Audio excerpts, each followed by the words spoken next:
अस्सलाम वालेकुम, welcome back to my YouTube channel. आज मैं आपसे शेयर करूंगी मूली के पराठे की रेसिपी, जो कि बहुत ही ज़बरदस्त सी रेसिपी है। तो वीडियो को आपने एंड तक क्लास में देखना है और कोई भी क्लिप आपने इसका मिस नहीं करना। तो चले बनाना स्टार्ट करते हैं। सबसे पहले मैंने यहाँ पर एक बड़े साइज़ की मूली ले ली थी और इसे अच्छी तरह से पहले आपने वॉश कर लेना है और उसके बाद इसके छिलके रिमूव करेंगे।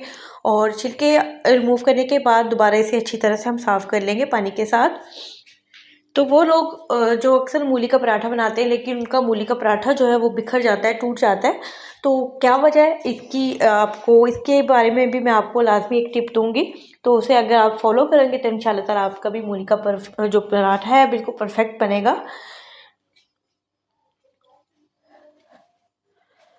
तो यहाँ पर जो छिलके हैं रिमूव कर दें, और जहाँ पर आपको लगे कि थोड़ा सा इसमें किसी किस्म का डॉट वगैरह है, तो उसे आपने इस तरह से नाइफ़ की मदद से निकाल देना है, बजाय इसके कि आपने पूरी मूली को ज़ाया करना है। तो इसे बस अच्छी तरह से वॉश कर लेते हैं। वॉश करने के बाद हम इसको क्रश कर लेंगे ग्रेटर के साथ। अगर आपके पास छोटा या बड़ा कोई भी साइज़ का ग्रेटर है तो ईज़िली आप इसको ग्रेट कर लें।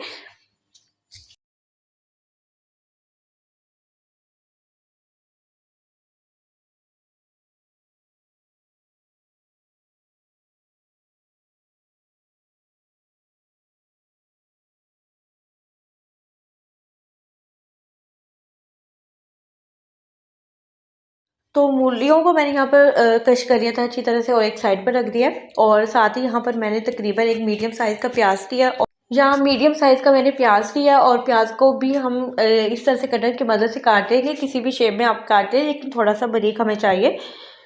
अगर आपके पास कटर नहीं है, आप नाइफ़ की मदद से भी इसको ईज़िली कट कर सकते हैं।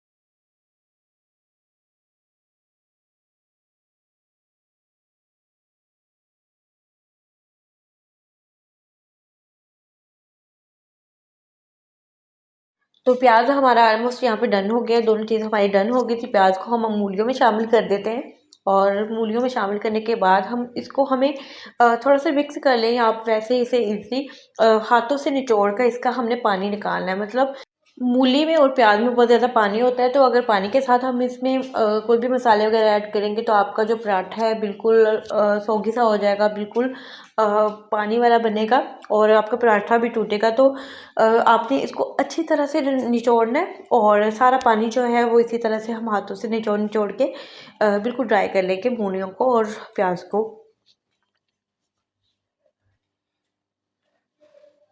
और इसे फिर जो पानी है आपने उसको वेस्ट कर देना है और अच्छी तरह से बाउल को आपने साफ़ कर लेना है। और जो भी हमने यहाँ पर प्याज और मूलियाँ साफ़ कर ली थी उसे मैंने बाउल में ऐड किया। और यहाँ पर मेरे पास थोड़ी सी पुदीने के पत्ते थे और पुदीने के पत्ते इस तरह से नाइफ से काट कर हम इसमें ऐड कर लेंगे। और एक सब्ज़ मिर्च मैं इसमें लाजमी ऐड करूँगी, क्योंकि एक तो टेस्ट बहुत अच्छा आता है और देखने में भी अच्छी लगती है। तो ऐसे बहुत ही बारीक बारीक सा चॉप करके आपने इसमें ऐड कर देना। कुछ लोग इसमें प्याज ऐड नहीं करते, लेकिन अगर आप प्याज ऐड करेंगे तो इससे पराठा जो है बहुत ही ज़बरदस्त और बहुत ही टेस्ट में अच्छा बनता है और एक खस्तापन भी उसमें आ जाता है। तो आप स्पाइसेस इसमें ऐड कर लेते हैं। यहाँ पर मेरे पास 1 टेबलस्पून है साबुत खुश्क धनिया, थोड़ा सा मैंने इसे हाथों से क्रश कर लिया था। 1 टेबलस्पून मैंने इसमें ऐड किया है रेड रेड चिली पाउडर, और 1 टीस्पून के बराबर मैंने इसमें नमक ऐड किया। कम या ज़्यादा आप अपनी चॉइस के मुताबिक इसमें ऐड कर सकते हैं। तो यहाँ पर इसको बस हाथों के साथ आपने अच्छी तरह से मिक्स कर लेना है। तो यहाँ पर अगर कोई पीस आपको लगे कि मूली का या प्याज का कुछ आपके हाथों में या कुछ इस पे रह गया, तो उसे आपने अलग कर देना है। मसाला हमारा तैयार हो गया था और यहाँ पर आपने मीडियम साइज़ के मैंने यहाँ पर पेड़े लिए थे, आटे के पेड़े आपने तैयार कर लेने हैं। और अगर आप थोड़ा सा बड़ा लेना चाहते हैं तो वो डिपेंड करता है आपने कितना भारी पराठा बनाना है, कितना हल्का बनाना है। तो मैं यहाँ पर बिल्कुल मीडियम साइज़ के छोटे-छोटे से मैंने यहाँ पर आटे के पोर्शन ले लिए थे और इसे बस बेल लेते हैं और अच्छी तरह से आपने इसको जितना हो सके आपने इसको बारीक बेल लेना है। क्योंकि अगर जब हम इसकी स्टफिंग कर लेते हैं तो स्टफिंग करने के बाद हम इस पे बेलन नहीं चला सकते, क्योंकि इस तरह से जो मूली के अंदर जो पानी होता है तो वो दोबारा से मूलियों में आना स्टार्ट हो जाता है। तो बस इसे अच्छी तरह से आपने इसको इसके सारे कॉर्नर्स को अच्छी तरह से आपने हर तरफ से इसको अच्छी तरह से बेल लेना है।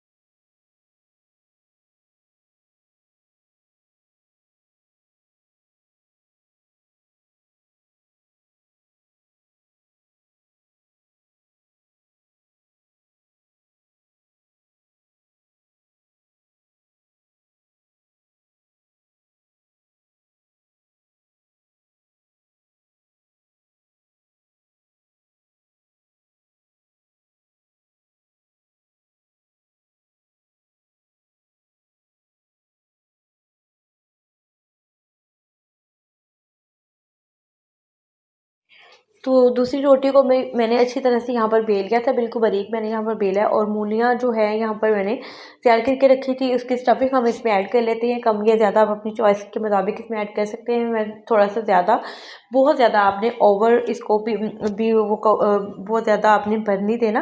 बस इतनी रखनी है कि आप पूरी रोटी पर ही प्रॉपर तरीके से आ सके और इस तरह से दूसरी रोटी हम जो है हम इसके ऊपर कवर करके इसको सारे कॉर्नर्स को अपनी फिंगर की मदद से बंद कर देना है, ताकि जो स्टफिंग हमने इसमें दी है वो बाहर ना आए।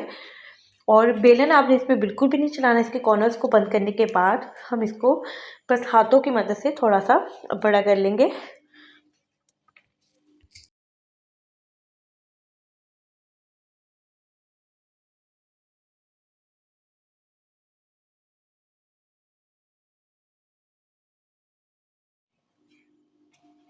तो तवे को मैंने यहाँ पर गर्म होने के लिए रख दिया था, हल्का-सा मैंने इसमें घी लगा दिया है और आँच को यहाँ पर आपने बिल्कुल मीडियम पर रखना है, बहुत ज़्यादा आपने हाई पर नहीं करना। और बस रोटी को हाथों से इस तरह से हम थोड़ा-सा बड़ा कर लेंगे। इसके कॉर्नर्स को आपने अच्छी तरह से अगर आप बंद कर लेंगे तो बिल्कुल भी स्टफिंग जो है वो आपकी स्टफिंग जो है बिल्कुल भी बाहर नहीं आएगी और आपका जो पराठा है वो परफेक्ट तरीके से यहाँ पर पक कर तैयार हो जाएगा।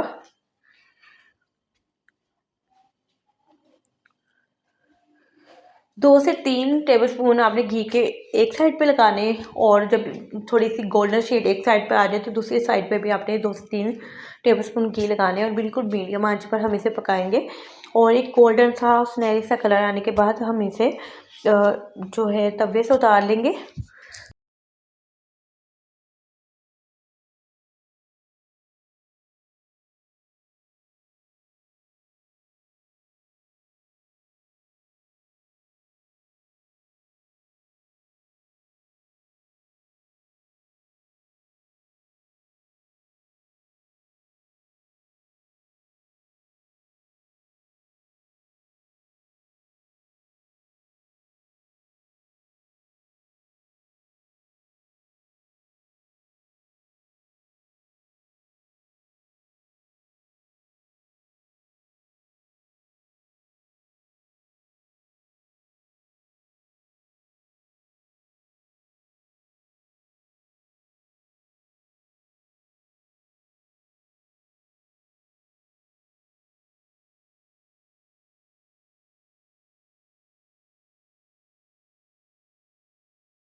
तो हमारा जो पराठा है मूली का वो ऑलमोस्ट डन हो गया है और यहाँ पर आपको मैं दिखाऊंगा कितना ज़बरदस्त सा कलर आया है, कम या ज़्यादा जितना अगर आप थोड़ा सा और इसे क्रिस्पी करना चाहते हैं तो मज़ीद आप इसे कर सकते हैं, लेकिन बिल्कुल मीडियम आंच पर आप इसे करेंगे।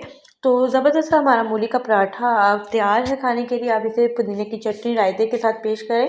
तो होप सो आपको आज की ये वीडियो अच्छी लगी होगी। वीडियो अच्छी लगी तो वीडियो को लाइक कर दें और अपना फीडबैक लाजमी दें। दुआ में याद रखें। अल्लाह हाफिज़।